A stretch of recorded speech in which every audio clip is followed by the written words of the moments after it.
can the Europeans expect this year's chain of events against Iran not to impact Tehran's future cooperation with the IAEA, which is today in a preliminary stage of a new form of establishment, and that Iran has guaranteed will end immediately should there be a reimposition of sanctions? And does that even matter for them that this little bit of hope and glimmer of cooperation with the IAEA and Tehran will be null and void should the snapback go through? We have to bear in mind that the pressure that Iran was under 10 years ago when it accepted to sign the JCPOA and have those extreme restrictions put on it by IAEA and the UN and the Western Bloc are non-existent now. Iran is a much more powerful country. It has had 10 years to prepare and strengthen itself against the sanctions that has been imposed.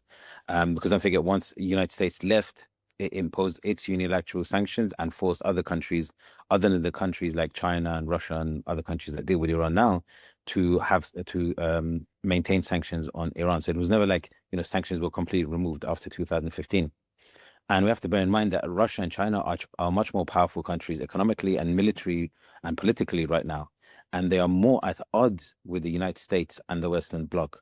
10 years ago, Putin, the 2022 attack in Ukraine hadn't taken place, and President Putin still wanted to try and have some kind of relations with the United States and the West.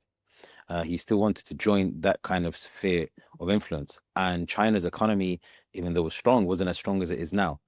And it was more reliant on the United States economy. But now, United States economy, the Chinese economy is less reliant on that. Politically and militarily, they're more powerful. We saw only a week ago the Chinese displayed, new high-tech military equipment that they have. So it's a complete different world from 10 years ago, from a decade ago. And Iran and Russia and China have already gave a letter to the UN Security Council stating that this snapback is illegal and politically motivated.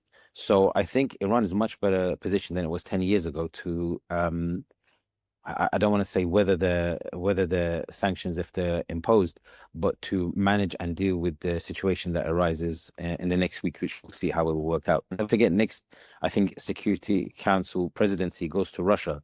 So that will have a big impact on how they will deal with it after the Koreans, who are the president at the moment.